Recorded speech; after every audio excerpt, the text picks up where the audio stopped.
What is up, guys? Welcome on back to TK's Garage. And hey, I don't know what's going on in the White House, but they are proposing a ban on all Chinese car parts, software, anything to do, not even the EV parts, meaning parts for your regular gasoline vehicle, not even the EV section.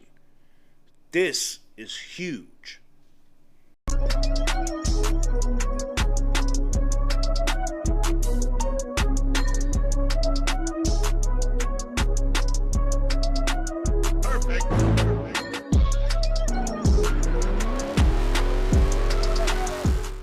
What is up, guys? Welcome on back to TK's Garage. And I saw this over on Jalpenic this morning, and it says the influx of Chinese cars may be getting the blame for Stellantis' current form. That ain't it. That ain't the blame for Stellantis. Stellantis is blamed for their Mickey Mouse ass operation and their CEO, but that's not the only accusation being leveled at Chinese electric vehicle dominance. Cars from China have also repeatedly faced accusations that they could be a risk to national security, and that is the vein that the US government is lining out in their plan. Lawmakers in the US have proposed a ban on all Chinese vehicle parts being imported into the country so that our cars can't be used against us. Not just like BYD parts, all parts. If it's an American car, like if it's my Cadillac, if it's my STS, if it's my BMW, if it's the Dodge Challenger, any of those cars, if the part comes from China, banned. That is huge, and it's got bipartisan support right now. It also says the move would restrict imports of hardware and or software that support driverless systems or connect vehicles to the world, including systems like Bluetooth and GPS, as NPR reported.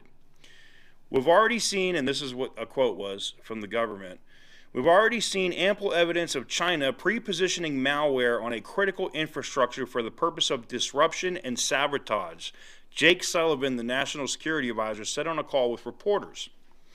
And with potentially millions of vehicles on the road, each with a 10 to 15-year lifespan, the risk of disruption and sabotage increases dramatically.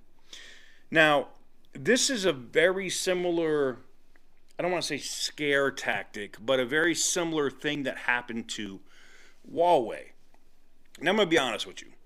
As somebody that's worked in intelligence for a long time, I don't ever put anything crazy on my phone, but I loved Huawei phones because they basically told the US government to go pound sand.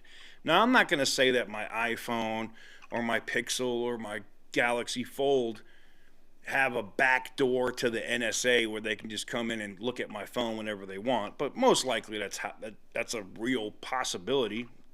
I'm not Alex Jonesing you here. I'm just being honest. That's a real thing. Huawei didn't allow that. They had their own chips, their own design, their own software. Now they have their own operating system. They don't even use just straight up Android, like Android that has Google Play services on it anymore. So I saw this same situation happen with Huawei, where they banned them in the U.S., their 5G systems, all their stuff.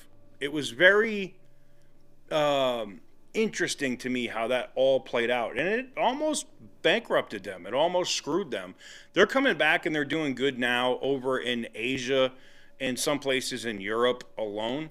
But they're nowhere near where they were. They were on the way to being the number one smartphone manufacturer in the world. And I think the government shut them down from that on purpose. And they're doing the same thing now with cars, because you think about it. If a majority of the cars on the road are Chinese and they have a problem in terms of they might have malware or something that the Chinese government goes, let's screw up their transportation today. Boom, and they all break or they all shut down. Yeah, that's a problem. So it was just interesting. It was very interesting to see that story and to see the bipartisan support to ban, and it's crazy. I think that it's probably on the conservative side. They're probably like all parts, meaning like control arms, bearings. They don't want anything Chinese coming in, right? Which means more manufacturing of those parts here, maybe in Mexico, maybe in Canada, not in China, right? I can tell you that a lot of the parts, like power steering pumps and things of that nature, knock sensors, all that crap that comes from China is exceptionally cheap because it doesn't cost them anything to make it over there. They got to start making it here, parts go up. Which, I'm going to be honest, if it's employing people here in the United States, I am 100% for it. I'd rather pay more money for those parts. They're probably better made here, in my opinion, than there. And before someone goes, oh, you're just hating you. I've been to China. I've been to the economic zone. I've been in some of those factories. I have a good friend that makes cell phone cases, makes millions of dollars a year, and I've been in those factories, and I've seen how some of the stuff is made. Yeah, no, we can make a lot of stuff better here. Just saying. Let me know what you guys think in the comment section down below. Give the video a big thumbs up if you like what I do. Hit the subscribe button if you haven't already. It's free. And as always, stay petty, my friends.